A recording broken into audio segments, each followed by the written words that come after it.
오늘도 말씀 안에서 함께 만나시는 감사합니다. 계속된 사도행전 말씀, 오늘 본문을 가지고 지상교회의 큰바의 얼굴 신약교회, 지상교회의 큰바의 얼굴 신약교회라는 제목으로 말씀 나누겠습니다. 베드로의 긴 설교에 마음에 찔린 회중들은 어찌할꼬 탄식했습니다. 베드로는 그 탄식에 구원의 길을 제시했습니다. 여러 권면과 애씀으로 베드로가 그 자신이 먼저 복음을 경험한 자로서의 모습을 보여줬죠.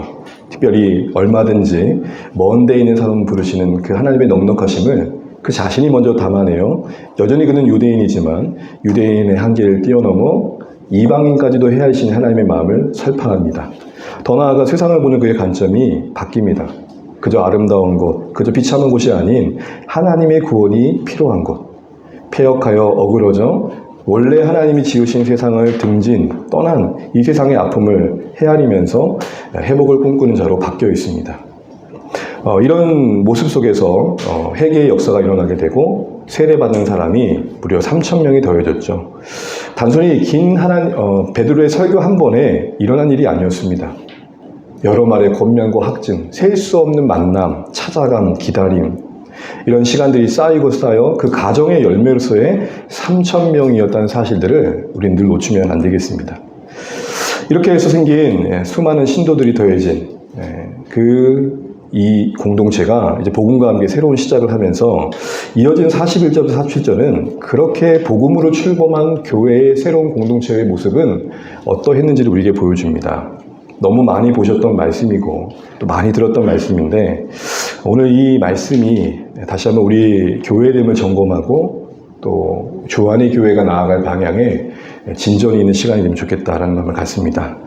먼저 41절, 47절의 내용을 한마디로 말한다면 복음 안에서 살아난 이들이 복음으로 살아내며 복음으로 살리는 겁니다. 살아난 이들이 살아내어 살리는 역사가 이 교회의 모습 속에 소개되고 있습니다. 이걸 굳이 더 한마디로 말한다면 생명이 생명을 낳는 교회가 초대교회의 모습이었습니다. 특별히 여러분 41절과 47절을 우리가 읽었는데 앞뒤로 둘러싸고 있는 중요한 동사 하나가 나옵니다. 3,000명을 더하셨습니다. 그리고 끝에 보면 구원받는 사람은 날마다 더하십니다. 그러니까 생명 얻은 이들이 그대로 자신들의 유익으로만 끝나지 않고 살아낸 그 삶과 복음의 증거로 더하시는 은혜가 있더라는 겁니다. 어렵지 않죠? 살아난 이들이 살아내어 살리는 것. 괜찮으면 따라해 보실까요? 살아난 이들이 살아내며 살리는 것. 이게 바로 교회 공동체가 초대교회 속에서 보여준 모습이었습니다. 이거를 네 가지로 조금 명제화하자면 네 가지가 정리가 되는 것 같습니다. 첫 번째는 배우며 성장하는 공동체입니다. 말씀의 권위자로 세운 사도들과의 관계가 이 안에 담겨 있습니다. 말씀과의 관계가 교회 안에 어떻게 이루어져 있는지를 보여주고 있습니다. 또한 돌보며 나누는 것, 또 교제가 있는, 소위 우리가 코이노니라는 그 교제가 실현되고 있는 곳이었습니다. 지체들과의 관계가 어떠해야 되는지를 보여줍니다. 세 번째로는 예배하는 곳이 되었습니다. 하나님과의 관계가 어떠해야 되는지를 보여줍니다. 네 번째는 전도하는 곳이었습니다. 이것은 이웃과 세상과의 관계를 보여줍니다. 보십시오. 복음이라는 게 단순히 나의 한 영혼의 개인의 구원만을 다루지 않고 모든 관계 속에 역사하고 있고 그것이 공동체로 확장되고 있는 것을 우리가 보게 됩니다. 이제 앞으로 3주, 4주 정도 오늘 포함해서 이 한 주제를 조금 생각하고 그 안에서 머물면서 우리 좀 돌아보면 좋겠습니다. 네, 그 시작에 질문을 좀 던져보자면 왜 하나님께서는 사도행전을 기록하는 이 시작점에 교회의 시작과 함께 교회의 공동체 모습을 기록하고 있을까라는 겁니다. 여러분, 이런 교회다운 교회 모습이 서신서에는 이런 식으로 표현된 것들을 우리가 찾아보기 어렵죠. 사도행전만 나옵니다. 그럼 이후의 교회들은 전혀 그렇게 살지 않았다는 걸까요? 사도행전이 교회 역사를 말한다고 할 때 이제 교회가 본격적으로 그 첫걸음을 내디는 그 시점에 어떠해야 되는지 하는 어떤 기준을, 지표를, 방향을 제시하는 차원에서 우리는 이해해 볼 수 있을 것 같습니다. 그렇다면 이 시작점에 소개된 공동체의 교회의 모습들은 두 가지로 우리에게 적용이 될 수 있을 것 같습니다. 우리가 닮아가야 할 모습, 그리고 분별해야 할 기준이 된다는 것. 진짜 교회로서 모습을 갖춘다면 그 교회의 모습은 어떠해야 되느냐, 무엇이 있어야 되느냐라는 닮음의 요소와 교회가 교회답지 않다면 무엇 때문이냐라는 분별의 요소가 담겨 있다는 것이죠. 이런 면에서 지금 2장에서 소개되는 너무나 많이 듣고 들은 이 교회의 공동체의 모습들은 역사 속에서 세워져가는 교회가 지키고 간직해야 할 DNA와 같습니다. 한마디로 유전자와 같다는 것입니다. 본질화되고 내재화된 요소라는 것이죠. 그런 측면에서 우리는 항상 교회의 갱신과 개혁을 위해서 외치는 말이 있습니다. 어디로 돌아가자 그러죠? 초대교회로 돌아가자. 신약교회로 돌아가자. 너무 많이 들어보셨죠? 그런데 여러분, 이 말의 의미는 그 시대 그 교회로 그대로 회귀하자가 아닙니다. 그때의 시대상과 생활상을 전혀 고려하지 않고 그냥 그때로 돌아가자는 측면에서 이 복음의 모습을 이야기하는 것, 교회의 모습을 이야기하는 것은 조금 모순된 이해일 수 있습니다. 그럼 어떻게 이해해야 될까요? 첫 교회 공동체의 이 모습을 통해 나타내 주신 교회의 교회다움. 조금 더 다른 말로 말하자면 교회의 가치와 정신과 원리를 기준 삼고 모델 삼아서 우리 시대에 구현해 내라는 것입니다. 그러면 이 맥락이라면 교회는 같을 수가 없습니다. 참 여러 모양과 여러 모양으로 여러 방법으로 이 본질을 담아낼 수 있는 것이죠. 한 예로 이단에서 이단 교훈을 가르치는 거짓된 교를 가르치는 단체에서는 이 초대교를 강조하는 곳이 있습니다. 그래서 이 초대교회에서 펼쳐졌던 유무상통, 각자 재산 다 팔고 자기 재산 소유하지 않고 날마다 함께하고 측거하고 집은 없고 일상은 없고 늘 매일 같이 하는 이런 거를 초대교회의 모습이라고 이야기하고 강조하면서 본받아야 된다고 얘기를 합니다. 그런 측면에서 초대교회로 돌아가자는 말은 사실은 성경에 이 교회의 모습을 소개한 뜻과는 거리가 멀다는 겁니다. 역사 속에서 이 핵심 DNA를 하나님께서는 어떻게 담아내셨냐를 우리는 봐야 되고, 또 이 시대에 이 교회의 가치를 어떻게 구현했을까를 생각해 봐야 됩니다. 그때의 시대와 지금의 시대가 달라도 다르다는 것도 고려해야 되는 것이죠. 이런 측면에서 여러분, 이런 닮음과 분별의 요소를 가지고 신약교회 모습을 보니까 저는 이 신약교회가 소개된 이 공동체의 DNA가 마치 지상교회의 큰 바위 얼굴이 아닌가 싶은 생각을 해보게 됐습니다. 여러분, 너무 잘 알고 있는 소설이죠. 큰 바위 얼굴이라는 소설이 저도 교과서에 실렸던 기억이 있는데 지금은 어떨지 모르겠습니다. 교과 과정이 바뀌다 보면 그 내용이 들어가기도 하고 빠지기도 하잖아요. 우리 아이들 국어를 좀 잘할 만한 애가 누구나. 얘들아, 너희 교과서에 이거 틀려있니? 큰 바위 얼굴? 큰 바위 얼굴을 많이 봤죠, 주변에서. 근데 큰 바위 얼굴 소설이 지금 없는 것 같아요. 이 네세네오 호손이라는 사람이 주온 글씨로도 유명하죠. 이 큰 바위 얼굴의 기본 스토리는 그렇게 어렵지 않습니다. 짧은 단편 소설인데 작은 마을의 배경 속에서 주인공 어니스트라는 사람이 등장합니다. 그 마을 저편에는, 마을에서 바라보는 건너편에는 사람 얼굴을 닮은 큰 바위가 있었습니다. 그 바위와 함께 내려온 어떤 전설이 있었는데 그 마을에 훌륭한 사람이 올 텐데 그는 그 바위 얼굴을 닮은 사람일 거다라는 전설이었습니다. 구름 따라 바람 따라 흘러내는 이 전설에 이 어니스트라는 사람은 꿈을 꿉니다. 언젠가 그 큰 바위 얼굴같이 위엄이 있고 장엄하고 또 사랑 가득하고 자비로운 훌륭한 사람이 이 마을 출신 가운데 나타난다는 기대감에 꿈을 꾸면서 날마다 그 큰 바위 얼굴을 바라봅니다. 그런데 여러분, 그 성장의 과정 속에서 작가가 의도적으로 소년의 때, 청년의 때, 그리고 언제죠? 장년의 때, 노년의 때 각각마다 큰 바위 얼굴이라는 사람들을 만나는데 야, 저 사람이 큰 바위 얼굴이라고 했지만 결과적으로는 유사 큰 바위 얼굴이었던 거죠. 처음 만난 사람은 뭡니까? 대단한 부자였습니다. 되게 위험 있어 보였습니다. 그러나 실제적으로는 탐욕적인 사람이었죠.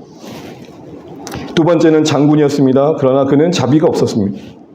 정치인을 만났습니다. 그러나 그는 사랑이 없었습니다. 시인을 만났습니다. 그 아름다운 언어에 매료됩니다. 그런데 일치된 그 사상과 그 표현이 일치된 삶이 부재했죠. 어쨌든 이런 유사 큰 바위 얼굴을 만나면 실망했지만 계속해서 어니스트라는 사람은 큰 바위 얼굴을 바라봅니다. 결국에 마지막에 만났던 노년에 만났던 시인과는 친구가 되는데 어느 날 이 시인이 평생 목수직을 내려놓고 설교하는 삶을 살고 있는 어니스트를 바라보면서 동네 사람들에게 외칩니다. 여러분 보십시오. 드디어 큰 바위 얼굴을 봤습니다. 저 어니스트를 보십시오. 동네 사람들이 시선이 향했겠죠? 진짜 닮아 있는 거예요. 한평생 날마다 큰 바위 얼굴을 보며 묵상하더니 그 자신이 큰 바위 얼굴을 닮아 있었던 것이죠. 그런데 여러분, 저는 이 소설의 마지막이 인상 깊었어요. 어니스트가 그렇게 사람들 앞에 떠들고 있는 시인을 잡아서 조용히 내려오면서 이렇게 말해요. 나는 아직도 더 훌륭한 큰 바위 얼굴이 나타나길 기다리고 있어. 여러분, 제가 만약에 기다리고 있었으면 이제서야 알아보네. 진짜 기다렸어. 놀릴 것 같은데 어떻게 말해요? 아니야. 나보다 더 큰 바위 얼굴을 닮은 존재가 나타나기를 난 지금도 기다려. 여러분, 이 이야기 구조를 기억하시면서 오늘 교회의 모습을 보죠. 하나의 비유이지만 저는 이 큰 바위 얼굴 속에 우리가 교회에 대한 생각들을 어떻게 가져야 할지를 생각해 보게 됩니다. 신자로서 큰 바위 얼굴을 바라보며 꿈꿨던, 언젠가 참 훌륭한 사람이 나타날 것을 바라봤던 어니스처럼 우리도 이 땅에 하나님이 계획하신 건강한 교회를 기대합니다. 그러나 현실 속에서 참 교회가 우리에게 실망과 아픔을 줄 때가 많습니다. 그러나 아무리 신앙스러워도 변함없이 성경적 교회의 모습을 기대하고 건강한 교회에 대한 꿈을 포기하지 않고 소망해 가야 될 것들을 소설을 통해 좀 배우게 됩니다. 그래서 결국 어니스트가 정작 그 큰 바위 얼굴을 닮은 사람이 되었듯 이 땅에 교회가 없다, 이 땅에 건강한 교회가 없다라고 말하기 전에 우리가 먼저 어느새 주님을 닮은 교회로, 하나님이 계획하신 교회로 변화되는 것이 어쩌면 우리가 아파하는 이 시대의 대안이 아닐까 싶은 것이죠. 없던 게 아니었습니다. 어니스트가 해야 될 일이었습니다. 그러나 더 한 발짝 더 나아가 마치 우리만 바르고 건강한 교회들 착각하는 것도 지양하셔야 됩니다. 간혹 건강하게 성장하는 교회가 빠지는 오류 중에 하나는 뭐냐면 우리만 건강하다. 그렇게 말은 하지 않지만 그런 뉘앙스로 말할 때가 있습니다. 너희도 우리처럼 해봐. 우리 방식을 따라봐. 우리 프로그램을 해봐. 여러분, 교회가 그 어떤 한 가지로 설명될 수 있는 곳입니까? 진짜 부흥하는 교회 목사님들의 본심을 들어보면 이래요. 어쩌다 이렇게 됐어요? 어떻게 이렇게 아름답게 성장했어요? 그러면은 진짜 진심을 이렇게 말해요. 저도 잘 모르겠어요. 이게 정답이에요. 저도 잘 모르겠어요. 설명할 수 없는 하나님의 간섭하심 속에 이 땅의 교회들은 생각지도 못한 모습들로 세워져 가는 것이죠. 그런 측면에서 여러분, 저는 소설 이 작가가 주인공의 이름에 부여한 뜻이 있다는 생각을 해봤습니다. 그렇다면 이 소설 안에서 어니스트라는 주인공의 이름의 뜻이 그가 큰 바위 얼굴을 닮아가는 어떤 삶의 방향을 갖는, 가치를 갖는 어떤 요소였다는 생각을 해본다면 우리도 이 시대의 어니스트로서 큰 바위 얼굴로 비유되어지는 신약교회를 닮아가고 하나님이 기뻐하신 교회를 생각하기에 이 시대의 어니스트가 된다는 게 뭘까를 생각해보게 됐습니다. 어니스트란 말은 여러분 잘 아시는 것처럼 영어로 어니스트란 표현인데 그 뜻은 크게 두 가지입니다. 성실하다, 진심어리다. 저는 딱 마치 이 묘소가 우리의 이 시대에 건강한 교회를 이루어가는데 참 필요한 자세가 아닐까 싶습니다. 성실함을 볼까요? 성실함은 뭡니까? 닮아가기 위한 노력입니다.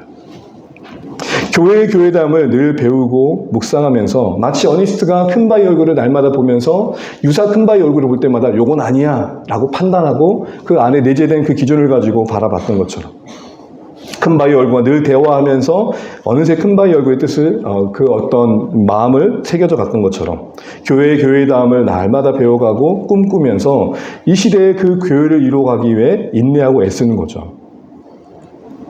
두 번째로는 진심 어린 마음입니다. 진심 어린 마음. 이거는 분별하고 분별한 태도를 관련되어 있다고 할 수 있습니다.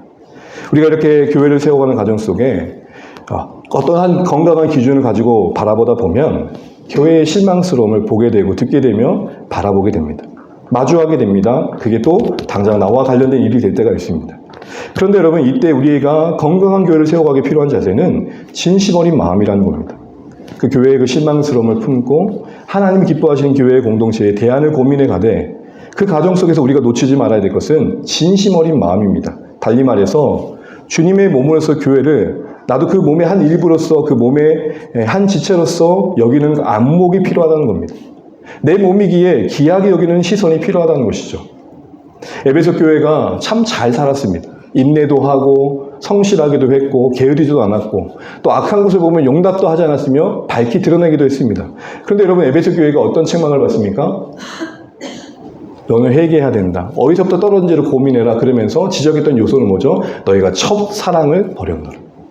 처음 사랑을 버렸다라는 것은 결국 에베소 교회가 열심히 분별하고 그만큼 냉철하고 그만큼 그 시대에 타협하지 않게 애쓰긴 했지만 교회에서의 본질을 상실했다는 것이죠. 사랑하는 가운데 고민하며 사랑하는 가운데 마주하며 사랑하는 가운데 대안을 만들어 가야 된다라는 말씀을 하고 계시는 겁니다. 이런 측면에서 저는 여러분 저만의 생각일 수 있습니다. 염두하고 들으십시오. 하나의 제안을 드리는 것은 한국교회라는 표현보다는 조국교회라는 표현을 쓰면 어떨까 싶습니다. 저는 조국교회라는 표현을 즐겼습니다. 이유는 이렇습니다. 조국교회로 할 때 이 조국이란 말은 마치 모태에서 태어나지 않은 아이가 없듯이 모태에서 태어나지 않은 생명이 없듯이 나의 신앙의 고향이 이 교회이고 내가 자라나고 설 수 있었던 것은 이 땅의 교회가 어머니처럼 나에게 자비로움을 베풀어 줬기 때문에 가능했기 때문입니다. 저는 이 땅의 교회 없이 저를 설명할 길이 없고 제가 지나왔던 교회의 섬김과 사랑과 돌봄이 없이는 오늘의 저를 말할 수 없습니다. 그러기에 저는 이 땅의 교회, 모든 교회가 저에게는 크게는 조국인 것입니다. 미정도 종족이었던 조선에 심겨진 복음이 자라고 열매 맺는 과정 속에 하나님이 이 땅에 베푸신 은혜와 공유를 생각할 때 그러기에 감사하게 되고 교회가 세워갈 과정 속에 먼저 이 땅에 눈물과 땀으로 채우셨던 믿음의 선배들의 헌신이 너무 귀하게 여겨지게 되고 그럼에도 남겨진 교회의 이 땅의 모습들이 하나님의 뜻으로부터 멀어진 모습을 보며 그렇게 그만큼 아파하게 되고 공감하되 아파하며 어떻게 하면 더 건강한 교회를 세울까 고민하게 된다는 것입니다. 한국교회라는 표현 속에는 나름은 객관적인 자세는 있지만 조금은 남 얘기하는 것 같습니다. 한국교회를 얘기할 때는 그 교회에 자기는 없는 표현 것처럼 전 느껴집니다. 여러분은 어떠십니까? 한국교회는 이렇다, 한국교회는 이렇다 말하는 분들이 정말 그 교회를 조국으로 생각한다면 조금은 더 푸근한 마음과 따뜻한 마음이 서려 있지 않을까 싶은 생각을 해보는 것이죠. 그런 면에서 한국교회라는 표현 쓴 게 잘못은 아니겠지만 조국교회라는 마음으로 한국교회를 보면 좋겠습니다. 이 땅의 교회가 여러분에게 어머니의 품처럼 온전하고 따뜻하고 우리를 자라게 하시는 하나님의 은혜의 손길로서 작동했던 부분들이 있었기 때문에 여러분 어느 정도 우리는 이 신앙의 자리에 설 수 있었음을 잊지 않아야겠습니다. 조국으로 여기는 것과 단순히 객관화된 대상으로 여기는 것은 다를 것입니다. 네, 맞습니다. 이 땅의 교회에 참 정말 상식적으로 볼 때도 안타까운 모습이 참 많습니다. 그래서 더 속상하기도 하고요. 그러나 그렇다고 그와 나를 분리해서 이 땅의 교회와 나를 분리해서 나는 그러지 않은 사람으로 말하는 것도 저는 아닌 것 같습니다. 직접적이지 않더라도 간접적으로 조금이라도 더 기도하지 않았던 내 책임일 수 있고 내가 좀 더 하나님 앞에 바르게 살지 못한 내 몫일 수도 있습니다. 무엇이 어떻게 영향을 끼쳐 이 땅의 교회에 이런 아픔을 만든지는 직접적으로 내게 뭘 했다고 설명할 수 없는 건 분명하겠지만 적어도 한 몸이라는 측면에서 내가 도의적으로도 책임져야 할 부분이 있다는 것을 잊지 않아야겠죠. 그러게 여러분 주 안에 우리 모든 가족들에게는 우리에게 교회가 조국 교회가 되셨으면 좋겠습니다. 조국처럼 따뜻하고 그리고 그립고 사랑스럽고 그러게 그 아픔과 상처가 너무 힘들고 괴롭고 그래서 기도하게 되고 그래서 더 건강한 교회를 꿈꾸는 마음으로 자라가는 그런 모습들이 있으면 좋겠습니다. 자, 이런 측면에서 이제 오늘부터 우리는 이 공동체의 모습 속에 소개된 4가지 모습들을 하나씩 우리 삶에 비춰보면서 점검해 보기도 하고 마치 우리가 큰 바위 얼굴 앞에 선 모습으로 우리의 공동체 모습을 우리 자신을 좀 돌아보는 기회를 삼으면 좋겠습니다. 그래서 말씀드린 것처럼 오늘부터 한 3주 정도 해서 이 모습들을 돌아보면서 하나님 주시는 음성들을 듣는 시간이면 좋겠습니다. 먼저 오늘 처음 볼 것은 사도적 가르침을 배우기에 애쓰며 성장하는 교회, 배우며 성장하는 교회의 측면들을 살펴보려고 합니다. 첫 번째 큰 바위 얼굴입니다. 우리 42절 말씀 같이 한번 읽어보겠습니다. 시작. 그들이 오로지 기도하기를 힘쓰니라. 아멘. 사도의 가르침을 받았다라는 말, 오로지 힘썼다는 말, 이 2가지 말씀을 좀 주목하시면 좋겠습니다. 먼저 사도들의 가르침을 받았다는 것은 가르치는 자와 배우는 내용을 언급하고 있는 것입니다. 누가 가르쳤느냐, 뭘 배웠느냐, 이게 오늘 우리 교회에게 준 도전을 생각해 보려고 합니다. 우선 여러분, 듣는 당시의 성도들은, 신자들은 사도들의 권위 아래 자신을 두었다는 것입니다. 사도들이 누굽니까? 오늘 이 시대에도 사도가 있습니까? 사도가 뭐죠? 예수님께서 하나님 나라를 증언하기 위해 신약교회가 세워지는 시초에 계시의 방편으로 특별하게 부여된 임무를 주신 자들입니다. 그들이 직접 예수님을 목격했고 들었고 그 기적을 봤습니다. 부활을 봤습니다. 직접적으로 듣고 보았던 그 권위를 가지고 하나님께서 이 땅에 이루실 그 나라의 복음을 전하는 자의 책임이 부여된 겁니다. 그러면 여러분, 지금도 사도가 있느냐 할 때는 그거는 그렇지 않다고 말하는 게 옳습니다. 굳이 말한다면 사도적 교훈은 있고 사도성을 계승한다는 걸 있을 수 있겠지만, 지금도 나는 사도가 있다고 말한다는 사람들은 성경의 교훈으로부터는 좀 멀리 있다 생각하시면 됩니다. 소위 신사도 운동이라고 하면서 새로운 사도를 이 시대에 부름받았다고 말하는 사람들 말을 들어보면 어느 정도는 다 그게 신뢰할 만하지 않다, 이렇게 보는 것이 저는 맞다라고 생각합니다. 근데 여러분, 이 사도의 권위를 인정했던 그 교회의 모습을 우리가 보면서 배워야 될 게 뭔가라는 것입니다. 여러분, 우리 모두는 말씀을 묵상하고 배우고 가르칠 수 있는 위치에 있습니다. 모든 성도들은 그래야 됩니다. 초대교회 이후에 종교개혁이 필요했던 중세교회의 아픔은 뭡니까? 그 어려운 라틴어로 사제들만 알아먹을 말로 예배가 이루어졌죠. 아라리아 러러라라리라 라고 내려오면 여러분, 예배 내내 제가 이렇게 설교한다 생각해 보세요. 여러분 뭐라고 하겠어요? 최것이 지금 뭐라고 하는 거야? 당시에는 평소에 썼던 성민들의 언어는 그 언어가 아니었단 말입니다. 그러니까 못 알아듣는 고급 언어로 예배드리니 어떻게 평신도들에게 지식이 쌓일 수 있었겠어요. 그래서 루터가 했던 게 뭐예요? 자기 나라 독일어로 성경을 쓴 거 아닙니까? 그게 또 종교의 새로운 복음의 전환점이 됐던 거죠. 우리 손에 성경이 들려진 게 그래서 참 귀한 겁니다. 우리는 모두 성도들로서 말씀을 사랑해야 되고 말씀을 묵상해야 되며 어딘가에게는 그 말씀의 뜻을 잘 가르쳐 줄 수 있는 실력들을 키우셔야 됩니다. 그런데요, 오늘 이 땅의 교회가 또 사도들의 권위를 인정하는 모습으로 세워져 간다는 것은, 교회를 하나님께 세워가실 때 그 직임과 은사를 따라 말씀 사역자를 두셨다는 것들을 고려하셔야 됩니다.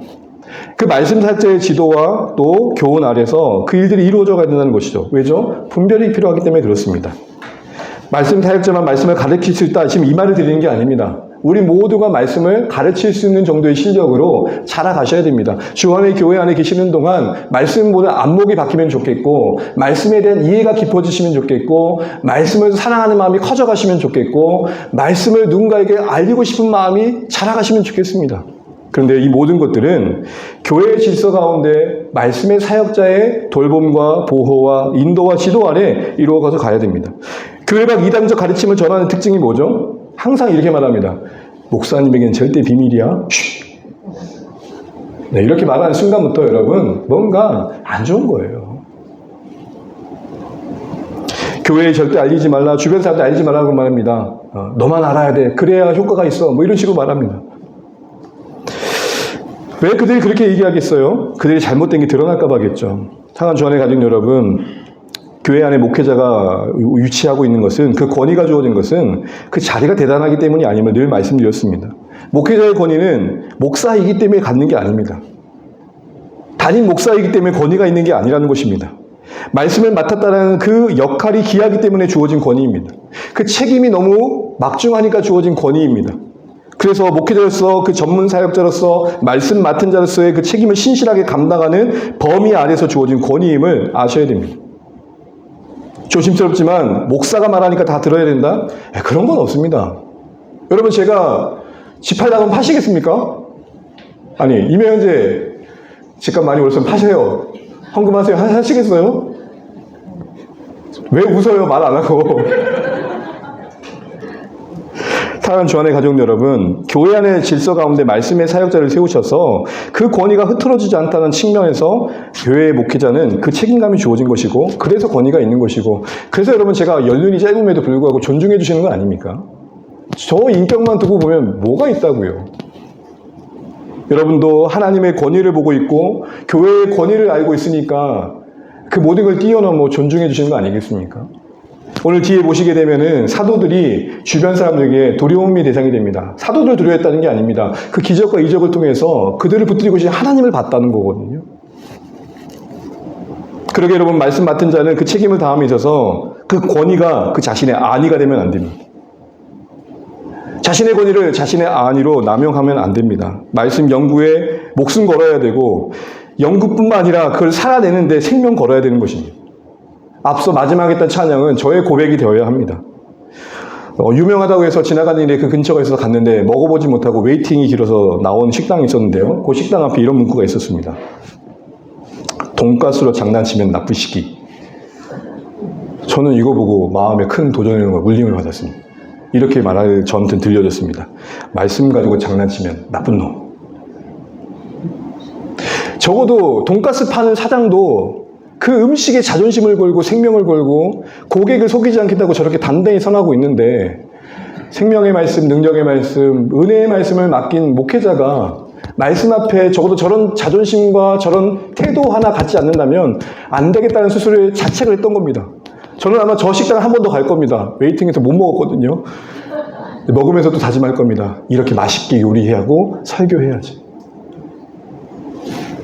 이 식당이 어딘지 아는 분들은 갔던 분들이죠. 지금 그게 중요한 게 아니에요. 사랑하는 주안의 가족 여러분, 저를 위해 기도해 주실 때 제가 원래 본연의 임무의 중심에 마음을 두고 집중할 수 있도록 기도해 주십시오. 적어도 열일이 쌓아갈수록 앵무새가 되게 하지 않게 해주십시오. 기도해 주십시오. 떠드는 것들은 많아지는데 내용은 없고 윽박만 지르고, 그러지 않도록 기도해 주십시오. 평생 말씀의 깊이만큼 마르지 않는 나눔의 내용이 있는 사역자가 되게 해주십시오. 기도해 주십시오. 저의 고통은 나누는 수고가 아닙니다. 나눌 게 없을 때입니다. 두 번째로 사도의 가르침을 받았다는 것은 그런 가르친 자의 권위 아래에 우리를 둔다는 것과 함께, 그 분별이 필요한 것과 함께 그 가르침의 내용이 사도들이 가르친 거라는 것을 유념하셔야 됩니다.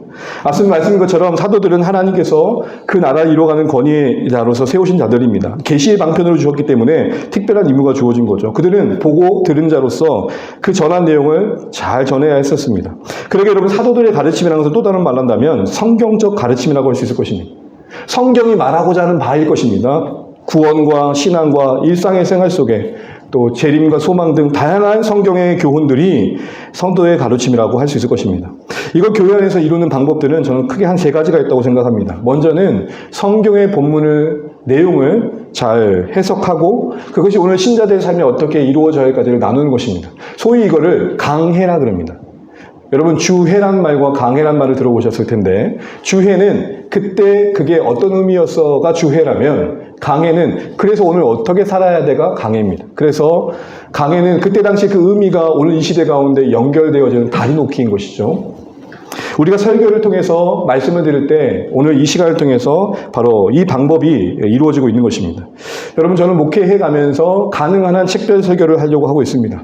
말씀을 시작하면 거기서 그 말씀의 걸음을 따라 넘기면서 주시는 뜻을 알아가려고 합니다. 왜냐하면 그렇게 하는 것이 더 하나님의 뜻을 순전하게 전하는 하나의 지혜로운 방법이라 생각하고 있기 때문입니다. 적어도 전 저에게 어떤 주제가 주어지고 어떤 선택이 주어졌을 때는 제가 아무래도 뭔가 임의적으로 하고자 하는 말들이 더 많아질 수 있기 때문이죠. 내용이 틀렸다는 말이 아닙니다. 무엇보다도 하나님이 우리를 이끌어 가신다는 측면에서 보면 그게 오히려 더 맞지 않을까 하는 판단이 있기 때문입니다. 두 번째로는 성경의 교리에 익숙해져 가시는 겁니다. 여러분, 교리란 말을 많이 들어보죠. 좀 또 어렵게 느껴지기도 합니다. 근데 여러분, 교리는 쉽게 말하면 하나님에 대한 이해가 체계화되는 겁니다. 여러분, 신자로서 신앙이 흘러갈수록 내게 담긴 신앙의 내용이 흐트러지지 않으려면 이 틀과 뼈대가 필요합니다. 여러분, 공작을 할 때, 뭔가 만들 때, 찰흙으로 만들 때 뭘 먼저 하죠? 뼈대를 만들고 털을 감고 그리고 찰흙을 붙이잖아요. 우리의 신앙의 여러 요소들이 딸랑딸랑 딱딱딱딱 달라붙으려면 그 뼈대가 분명해야 됩니다. 틀이 견고해야 됩니다. 그래서 여러분, 이런 신앙의 유익을 누리도록 역사 속에서 교회 가운데 중요한 또 정말로 도전이 될 만한 유익이 있는 요리의 체계들이 몇 가지들이 있습니다. 그 중에 저희는 새벽마다 아침마다 소요리 문답을 하고 있습니다. 당시의 평신도들과 어린 아이들을 위해서 필요한 내용만 압축된 겁니다. 여러분 어떠세요? 아침마다 제가 길게 올리는 내용을 보시면 어떤 마음 드세요? 목사님이 애쓴다. 아니면 뭐 다시 이렇게 길더냐? 여러분, 제가 왜 그렇게 길게 하겠어요? 혹시 듣지 못한 분들은 이거라도 읽으시면 조금 정리될까 봐. 놓치지 않았으면 하는 마음입니다. 1문까지는 가셨지만 13문까지는 가지 않았단 말도 들어봤습니다. 제 1문을 잘 알아요. 우리의 제일 대 목적은 뭐죠? 하나님을 영화롭게 하고 그래 기뻐하는 거잖아요. 이문은 뭐예요? 이문이 뭐더라? 107문까지 갈 거예요. 잘 정리되셔서 여러분 것 사무시고 그래서 우리 신앙의 틀을 세워가시면 좋겠습니다. 마지막으로 성경에 근거해서 우리의 신앙과 일상에 필요한 원리들을 나누는 것이라고 본데요. 기독교적 세계관을 공부하는 거죠. 저는 이 상공부를 통해서 이런 유익들을 나눠보려고 합니다. 아무쪼록 사랑하는 주안의 가족 여러분, 사도들의 가르침이 왜 그들에게 주어졌을까요? 하나님께서는 사도들 가르침을 통해서 교회를 세워가셨기 때문입니다. 에베소 2장 20절입니다. 같이 한번 읽어볼게요. 시작. 너희는 사도들과 선지자의 터 위에 세우심을 입은 자라 그리스도 예수께서 친히 모퉁이 돌이 되셨느니라. 아멘. 교회의 기초에 뭐가 있습니까? 사도들과 선지자들. 선지자들은 구약이라면 사도들은 신약이겠죠. 하나님 주신 말씀이 기초다. 그렇기 때문에 우리는 사도를 통해 증거된 가르침, 다른 말로 말하면 성경의 가르침에 자꾸 노출되셔야 됩니다. 자꾸 들어야 됩니다. 그래야 우리 신앙이 올곧게 세워질 수 있습니다. 그럼 어떤 자세로 임해야 됩니까? 오로지 힘쓰니라. 여러분 41절 말씀을 얼핏 보게 되면은 기도만 힘쓰는 것처럼 보입니다. 그런데 여러분 문장의 구조를 보면 영어만 봐도 뻔히 보이는데요. 주 동사는 그들이 힘썼답니다. 뭐를요? 할 때 네 가지가 나오는 겁니다. 사도들의 가르침을 받는 것을 힘썼고, 두 번째 교제하는 걸 힘썼고, 세 번째 떡을 떼는 걸 힘썼고, 기도하는 걸 힘썼다. 그러니까 기도만 힘썼던 게 아니라 네 가지 다 힘썼다는 것입니다.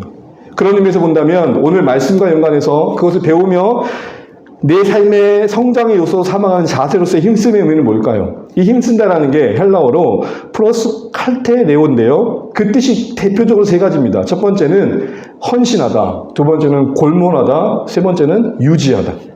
헌신하다, 골몰하다, 유지하다. 저는 이 세 의미에 힘씀의 이 세 의미에 말씀을 대하는 우리의 자세가 점검되어야 될 것 같습니다. 첫 번째는 전심을 다했다고 합니다. 영어 문장을 보시면 자신을 헌신합니다. 무슨 말이죠? 단순히 몇 가지 지식의 습득에 말씀을 대하고 있지 않고 말씀이 자신이 되고 자신이 말씀의 사람이 되는 것을 목적 삼고 있다는 것입니다. 사랑하는 주안의 가족 여러분, 한 번뿐인 인생, 거룩하시고 귀하신 하나님이 우리에게 난 너를 사랑한다, 난 너를 위해 이렇게 하고 싶단다 뜻을 담그신 이 소중한 말씀을 우리의 말씀으로 삼고 우리가 그 말씀의 사람과 존재가 된다는 것에 인생의 목적을 두는 거 저는 정말 귀한 가치가 있다 생각합니다.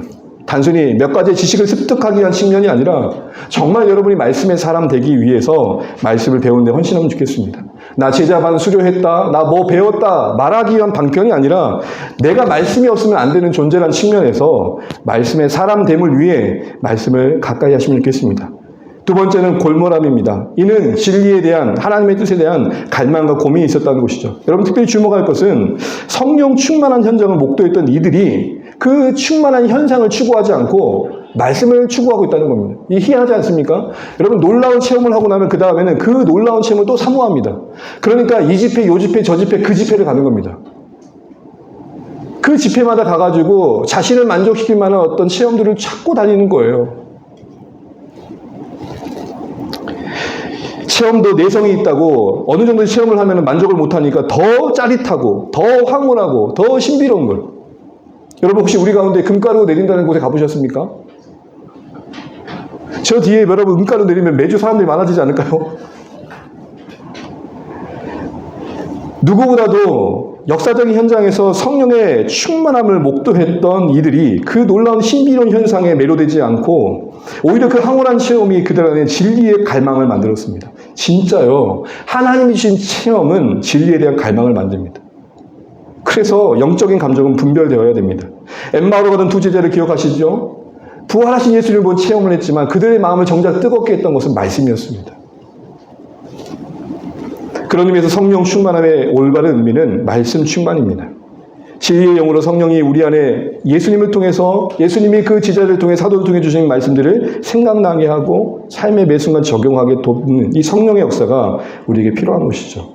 그리고 그것이 우리 가운데 충만함이 말씀의 충만함이라는 것입니다. 마지막 세 번째로는 지속했다는 겁니다. 이게 힘쓰다는 의미의 가장 중요한 의미입니다. 신자와 교회는 말씀 위에 세워져 하는 곳이라고 했습니다. 그러기에 교회는 이 성경이 늘 가르쳐줘야 됩니다. 유지돼야 됩니다. 어쩌다가 한 번씩 말씀이 나눠지는 게 아니라 어떤 모양이든지 간에 계속해서 말씀이 나눠져야 됩니다. 이 일에 저희 고민이 더 있습니다.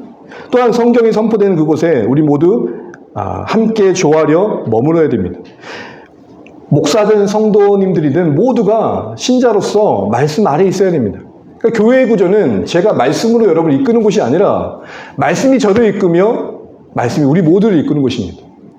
제가 말씀을 풀어 여러분을 저기로 인도하는 게 아니라 말씀이 저를 깨우고 우리 모두를 깨워 말씀이 가는 곳에 우리 모두의 마음이 모아 가는 것입니다. 그래서 여러분 주원의 교회에 항상 이런 말을 하잖아요. 말씀 아래 한 물결. 그냥 던진 말이 아니라 진짜 그렇게 되기를 바라는 것이고 그게 하나님께서 교회를 세워가시는 방법이기 때문에 그렇습니다. 사랑하는 주원의 가족 여러분, 그런 측면에서 보면 우리는 평생 배우는 자로 사셔야 됩니다.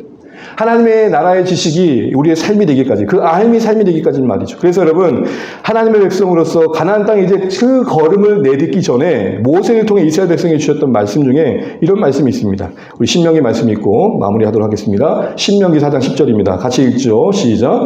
내가 호렙산에서 나에게 백성을 모으라. 내가 그들에게 내 말을 들려주어 그들이 세상에 사는 날 동안 나를 경외함을 배우게 하며 그 자녀에게 가르치게 하리라 하시매.